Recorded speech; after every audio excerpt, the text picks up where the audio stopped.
Good afternoon. Thank you for coming out. My name is Draper, and today we're going to be talking about dream chasing and how to accomplish your dreams today.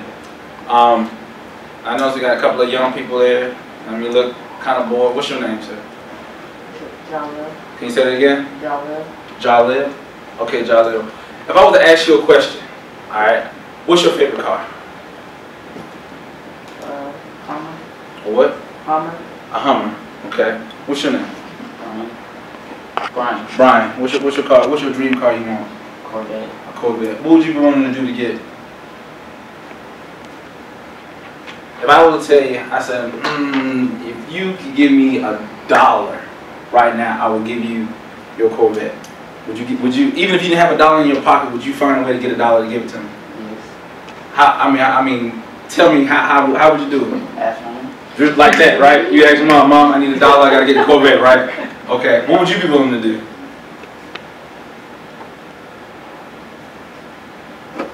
Would you beg for it? Would you ask somebody for it? Would you go outside looking for some new change? If I told you you had an hour to find it, you would try to figure out something, wouldn't you? Yes. Okay. What about you? What's your name? Jelani. Jelani. What's your favorite car? I like Camaros. Excuse me? Camaros. A Camaro. At least at a Panamera. I'm like, oh wow, you up there. So, what would you be willing to do to get that car if I told you you need to give me $1 to get it? What would you do? Go home and break my tin and bring it back. Okay. So, how many of you young people want to go to college? Okay. Now, if I told you it's going to cost you $300,000 and you're not guaranteed a job, would you still want to do it? Yeah. She said she's shaking her head. Yeah, I ain't seen no more hands. Okay. Now, in life, we always talk about cars, and well, most people, when I'm talking to most young people, they always say one of the things they always want to do, they want cars. They're about their mom, their dad, say, Mom, I want this car, I want this type of car when they get in high school. But when it comes to college, it's kind of a less asked question. And the reason I'm bringing that up is this. You will be willing to invest in a piece of contraption, a Camaro or a Corvette, but would you be willing to invest in yourself? Multi-billionaire Warren Buffett says the best investment you ever can make is in yourself. Not a car, not a house, yourself. So if you understand that if you invest in yourself, guess what? Any car you want, you can get. You understand if you invest in yourself, anything you want or desire, you can get. So it's not about having a mind on the object or the materialistic thing itself. It's understanding that if you have the right mindset, that you can accomplish anything you want. Now, I could be preaching to the choir and saying, oh yeah, you know, everyone always talking about you can do this and you can do that, and you know, people always drilling you and telling you how to live your life. I'm not trying to tell you how to live your life. I'm not telling you that you have to go to college, but I'm telling you have to think. You have to use your own mind. Does that make sense? What I'm telling you is most people tell you or try to, you know, when you go home or you go to a different environment. Some children, when they go home, they're in a positive environment. My story is this. When I came up, my mom brought me up in a positive environment. My mom told me I can do anything, I can accomplish anything I wanted to do. But when I stepped into the school environment was negative. People told me that I couldn't accomplish things, that I wasn't capable of doing it because I didn't get things quickly as others. Okay? I repeated the first grade twice. Okay? Not because I could not do it, but because my mom held me back. I didn't do no work during the whole school year. And when we took the Math 7, I mastered everything. My mom looked at my test scores and looked at what I did in class and said, oh no, you're going to repeat the same grade again. I cried. I was like, why would you make me repeat? She wanted to instill in me something. She wanted to instill in me that it's not about how smart you are, how talented you are. Okay? No one cares at the end of the day how talented you are if you're not willing to put forth the work. Okay? You don't want, when you ride, it's like what we call, in my book that I'm writing, it's called coattailing. There's a lot of young people like you know, what is the one thing that you're real good at? Music. Music. right? I'm willing to bet, just looking at you, you can be the next big star that ever doggone on the face of the earth. I believe you can. I believe you can do it. But guess what? There's another guy that looks just like you. And guess what? He don't even have as much talent as you have. But when you're sleeping and he's up, he'll beat you every time. Because his work ethic. No matter how talented you are, how gifted you are, if you're not willing to put forth the work and energy to do it, it's not going to happen. Okay? An example of that, you know, what's that famous singer, Beyonce? She has a group of ladies that she used to sing with, right? Everybody know what's the name of that group? Destiny's Child. Okay. How many of those people at Destiny's Child is really on Beyonce's level? None of them. No.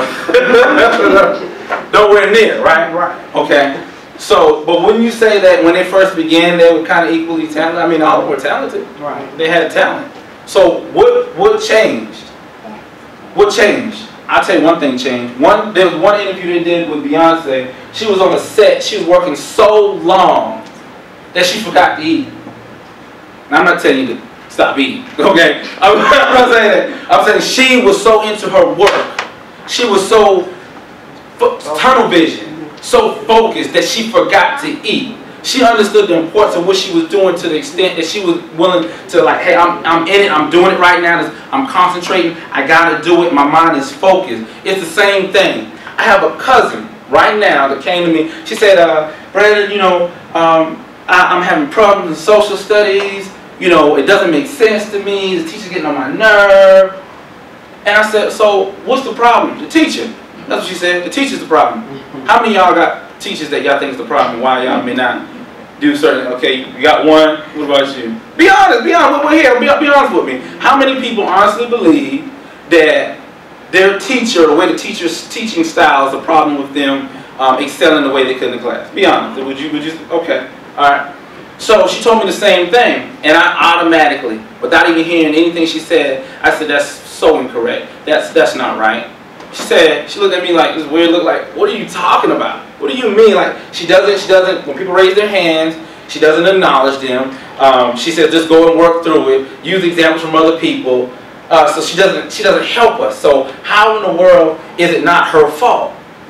I said to her, if someone else is the reason for your problem, they have to change themselves in order for your problem to change.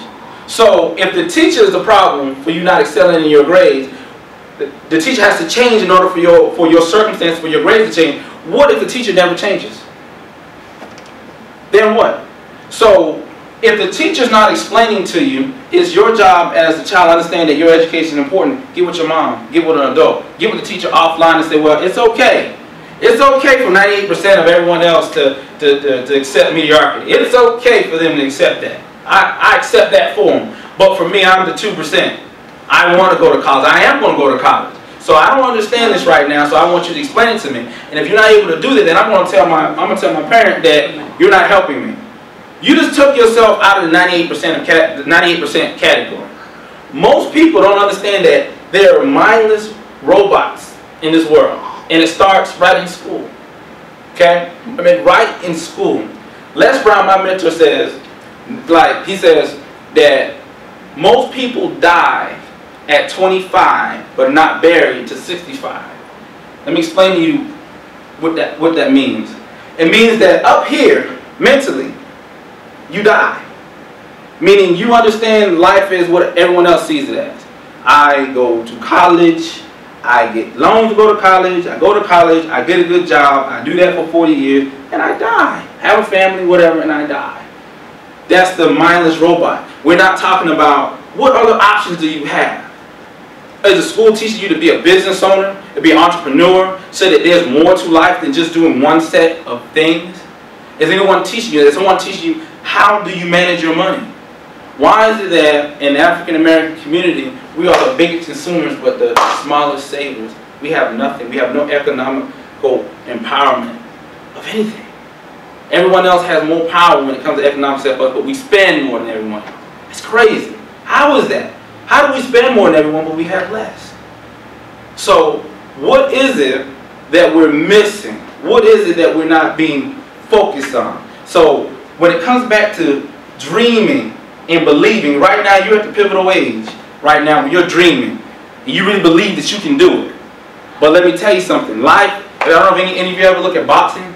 You ever look at a boxing match before? Okay, what happens in the first, second, and third round? They're hitting hard, right? Fast, and they're moving real quick. Moving real quick on them. But when you start going to the 6th and 7th round, start slowing down. The punch starts slowing down. That's called life. Life is just like a boxing ring. Just like it. First, second round, you're young. Everyone's telling you, I believe in you. You can do anything you want to believe. But then guess what? You get 16, 17 years old. You start applying for college. You take the SAT, ACT. You don't do so good. Oh man, I didn't do that good on that test. You know, they're telling me I cannot go to the college I want to go to. They're telling me I got to go to Triton Technical College. You know, this is not what I wanted. You know, life is hitting me. What am I going to do? Am I going to hit the ground? What are you going to do when that time comes? If it comes. Does that mean it's the end? What if someone was looking in your face and say, you know what?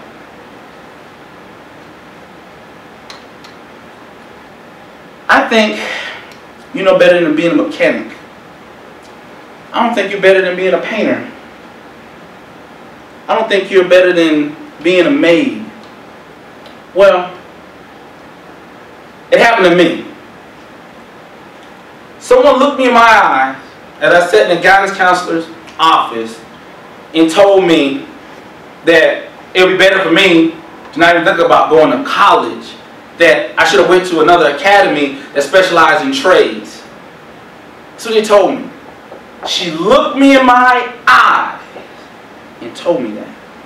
She didn't crack a smile. She wasn't playing. She was dead serious. She's talking about my future. And that's what she told me. But I had a mother that told me that anything is possible as long as I believe. So when she looked me in my eye and told me that, I didn't believe her. Because one thing you got to learn, each one of you guys, you got to learn that someone's opinion of you does not have to be reality. Les Brown perpetuates that. Just because someone says it about you, or you're dumb, you're an idiot, you'll never accomplish anything. That's their opinion and that's their business. It's not your business. So what? You got to be confident. You got to believe it. You got to know. And you got to articulate to the world what it is that you want and what it is that you desire. It does not matter what your grades are right now. You want to work hard in school because you want to get the good grades. But sometimes your circumstances does not determine where you're going at. What determines, young people, where you're going at is this, your mindset. Everything starts here. This is the seed. It's called the law of attraction. If you didn't learn anything here today, I want you to understand that. The law of attraction. So a man thinketh, he becomes. If you believe you are somebody, you are somebody. If you believe you are a failure, you are a failure. Anything that you think that you can do or want or desire, you can have. But you got to put that out in the world. You ever go down the street and you see a homeless guy, what he's doing? He got his head down. He feels sorry for himself. He wants someone to pity him. And guess the word that the world gives him pity. If you bargain for life for a penny, what do you think life's going to give you? Do you think life's going to give you $1 if you ask for a penny? When the last time you think about it? What do you think life's going to, if you, whatever you ask for, it's like, when the last time you asked somebody, you know, and that's kind of for the adults, you know, if you've been in a situation, you ask somebody, hey, I'm in a tight bind right now, give me $10, they ain't gonna say, oh, here's 20. They give you exactly what you asked for. That's what life's going to give you. If you say, I'm worth $10, life, give me $10, I guarantee you life will give it to you, pay you in full, every time. Every time. It's not going to give you more. It's not going to give you less, it's going to be exactly what you asked for. Every time. I'm not saying life is going to always be fair. But as you get older, life is going to hit you. It's going to be harder. But you got to keep remembering your dreams. You got to remember the point that you're at right now. And know that it's going to get hard. Classes are going to get hard. People are going to believe in you. Some people are not going to believe in you. People are going to be what we call, y'all understand, haters. Everyone know, what is that? What's your definition of a hater? Someone that doesn't want to see you succeed. Okay. What's your definition of a hater? Someone that is jealous of you. Okay. What's your definition of a hater? Someone who isn't as successful as I aspire to be and wants to be in my shoes. I like that one right there. It's a good one. Now, how many of y'all got haters? Everybody's raising their hand. Everybody's raising their hand. Everybody got haters. I don't care what it is that you do. People are going to hate on you because they see you're doing something. Who she thinks she is. Always staying after school, thinking she's thinking she going to college. I don't want to go. So what? They're going to hate on you. Looking at you. He think he all that in the bag of chips with all that music and stuff. He gonna be on the radio. I don't care about that. People gonna hate on you just because they're not you. But guess what? You can't spend your life trying to be like somebody else. You can't be the best copycat. I promise you. But you can be the best you. Right. You can be the best you all day long. You can be the best you. But you can't be the best copycat. So what? I remember when I was coming to school, we had kids had Jordans and all that stuff, and oh man, they were living it up. I had regular shoes. Kids would tease me sometimes, you know, but I told them I was smart. I said, well, you know, one day I'm gonna hire you and you work for me. I used to tell them, they're like, man, shut up, turn back around years later, go back home, see the same guy that wearing the Jordans and had to do it all in high school, riding a bicycle. His whole front teeth, his whole row was out of his mouth. Hey man, what's going on, man? How you doing? I'm not saying that to be funny, but it just shows you how life is. This guy once was wearing, he would skip school to go to the mall. As soon as the mall opened, to get the Jordans to come back to school to show them off. That's what he used to do. So say, hey man, I got the new J's on, man. What's those right there? Lizard lip shoes? What kind of shoes those are, man? Playing with you, messing little games with you, but my mind was on education. My mom, when me and mom used to be walking, I would see these big houses. I came originally from Charleston, South Carolina, so they got these big, huge plantation houses. So I fell in love with these big houses. I said, Mom, why can't we live there? What's these big houses? I want to get you this house one day. I'm looking at me like, boy, whatever. You know, we'd walk. At this time, we couldn't even afford to catch a bus. We were walking. But no one will ever tell me that my life will be where it's at today. That I would spend 10.5 years in the Army. I know y'all gonna look young. I spent 10.5 years in the Army. I was an airborne paratrooper, Ranger qualified, meaning I was the guy jumping out of airplanes, going after missions, killing bad people, supposedly. That's what I was supposed. That's what my title. Okay, it's supposed to be killing bad folks. All right, but I was in the 82nd Airborne Division, 1st of the 508 Parachute Infantry Regiment. So I was actually part of that group of people that do those things. You know, we had a little red phone, president call you, you're supposed to be in the airplane, 72-hour jumping out. Okay, so that's the environment that I came from, doing that. But no one would ever tell me that I would be able to do that. No one ever told me that I would be able to go to Morehouse College. No one ever told me I'd be able to do that. Someone told me that I would not be able to do that. I actually applied late to Morehouse. I applied after the deadline, had bad SAT scores, bad ACT scores. The only thing I had going for me was I had halfway good grades in school. But that don't mean anything. They're like, oh, a teacher could just, you know, check the box.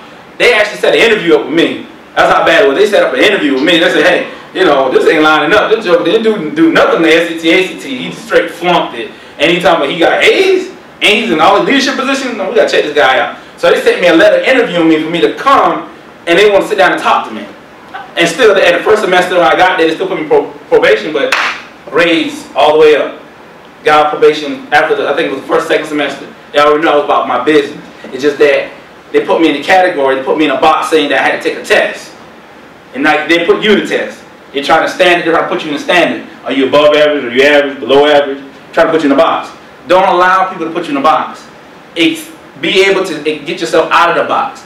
Just because someone says a test, understand you sell yourself. I sold myself when I sat down with Mr. Johnson at Morehouse College for my admissions appointment. I sold myself. It wasn't about the SAT, the ACT. It was about me and how bad I wanted to be somebody. That I could be here before you today. Whether it was just one person showed up, it didn't matter. I was going to do this regardless. Because this is my passion. This is what I love. I love to help young people. Because the seed that I'm putting into you now, you may not understand it right now. And when I was your age, I didn't understand it. But it stayed with me. It stuck with me. And then as I got older, I said, man, you know, that crazy guy was making all that noise, talking that crazy back then, I understood what he meant now. It means something to me now. Because now I understand that the world is what it is. That you got to have passion for what you do. Don't lose your passion. Don't lose your hope. Don't lose your inspiration. Don't lose your innocence. What makes you you. Embrace it. Don't let no one tell you that you can't do your music. I don't care if you don't sell one CD. You keep doing it. Because if you understand the importance of dream chasing, Thomas Edison, when he created the light bulb, 10,000 times until he got it right. What if he had stopped 9,999? He'd stop. I'm done. I don't want to do it no more. I'm done. We wouldn't know him today. But he did. He did one more time. When it gets hard and you feel like it's hard, you can't come with the right mix, you can't get the right salt when you need to, keep doing it one more time. One more time. One more time. Don't give up. Don't give up on your dream. Just do it one more time. Don't back up. That's the world wants you to back up. If it was easy, everybody be doing it. Everyone be successful. You can just sign up. Oh yeah, let me sign up for the success. You gotta understand, you got to meet with failure. I explain it to you like this, I'm gonna make it like this. If you ever have an appointment with someone very important, let's say, who's somebody important to you guys like? Let's say, name an artist that you like. Name an artist.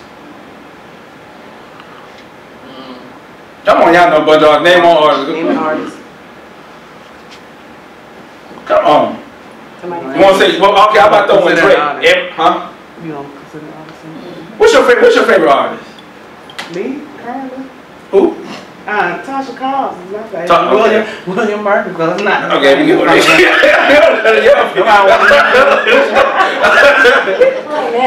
Who? They don't want to hear. I'm gonna get one of young over here. Okay, Jay-Z, but you frowning up. Okay. Beyonce? Would you go with Beyonce? You don't want Beyonce? We're gonna stick with Jay-Z. Okay, let's say Jay-Z. Alright. Jay-Z is a very important person when you say, as far as his music, he's a very accomplished person. Not only in music, but in business, he's a very accomplished person. So, if you wanted to meet with Jay-Z, do you think you can say, hey, yo, Jay, what's up, man? What you doing on Monday? You think that's gonna happen? No. He has an assistant. He has protocols that he has to do in order to get that appointment with Jay-Z. So, how do I apply that with life and failure? Okay. In order for you to be successful, hear this out if you hear nothing else when we get ready to end. The only way you're going to be successful is you're going to have to meet with failure. You're going to have to fail yourself forward. If you are afraid to fail, you will not be successful. Bottom line. Now, crazy guy in front of me, what are you talking about? Okay? What do you mean I have to fail forward? You have to, because when you fail, you learn. You fail forward. Failure is the assistant that you have to make the appointment with to get with Jay-Z. Because she or he gonna tell you, no. He doesn't want to meet with you right now. You're not good enough right now. No. Let me think about it. No. No again. No some more. And no. So, you got to be willing to say, well, I don't care if you keep telling me no. Eventually you're going to tell me yes. You got to be hungry. Les Brown talks about you got to be hungry. How hungry are you? Are you willing to go every day? Les Brown was so hungry, he wanted to be a disc jockey so bad. He went, let's say Monday, say, hey, look, I heard y'all hiring down there. I don't got no positions open for y'all today. Look, man, go about your business. Second day, come back like he was brand new. Like he started guy for the first time. Hey, my name's Les Brown. I came to apply for the position. Guy said, hey, man, when you here yesterday? What are you doing, man? No. Go back Wednesday, come back again. Hey, man, my name's Les Brown. I came to audition. Say, are you serious, man? Like, you know what? Go get me a cup of coffee. He was so hungry, he was so willing to keep asking the same question, even though God kept telling him no, he didn't hear no. All he said, well, I'm going to keep going until he tells me yes. How about being that type of person? Most people won't do it. Most people will not be a until I get it type person. They're not strong enough to do it. If you learn that concept of being a no matter what, I'm going to get into college I want to get into. I can get into Harvard, I can get into Yale. Why not? Why not? What makes you think you can? Because you can handle it, you think you can? Oh, what are you talking about? They're looking for you. They're looking for you. They already got your mission statement telling you they're ready to accept you. Just that you ain't stood up yet and tell them and get into it and say, I want to do it. That's what you ain't done that yet. That's what it hasn't done. You haven't made a decision. Once you make a decision and say that's what I'm going to do, that's when it's going to happen. I promise you. Guys, it's been fun. I hope you guys learned something from this today. It's hot here, so I want to wrap it up. I'm baking, like baking little chickens up in here. So I hope you were inspired by what we talked about today. I'm up here. If you have any questions, usually I actually get more in depth with my talk. I was gonna want to just touch base with you guys, let you know, and try to motivate you. Really like you, man. I feel like you got some powerful energy, man, about your music, man. I feel something. You gonna do some great things with your music. You really are. You just gotta keep plugging in, man. You gotta keep doing it. I really get. I don't know what somebody told me to say that. Don't stop. Whatever you do, just don't stop. I don't care. Whatever you do, wherever you do, you can go to college 5, 6 times, get master's, PhD. Don't give up on your dream. Do not give up on your dream. Don't care what it is, how old you get. Don't give up on it. Just keep pushing, pushing, and pushing, no matter what. Don't let no one tell you. Me, your mama, your daddy, your friends, your uncle. Don't let no one tell you from your goals and your dreams. You do it, and you do it to the fullest. When you leave this earth here, which we all know as sure as we're born, we will die, you need to die empty, meaning everything that you ever tried to accomplish and ever do in life, you did it. Don't let life catch you at the end, and those things you wanted to do, nothing but full of regrets, and I wish I had and I should have. Don't let your life be filled with those. All right, thank you guys, I appreciate it.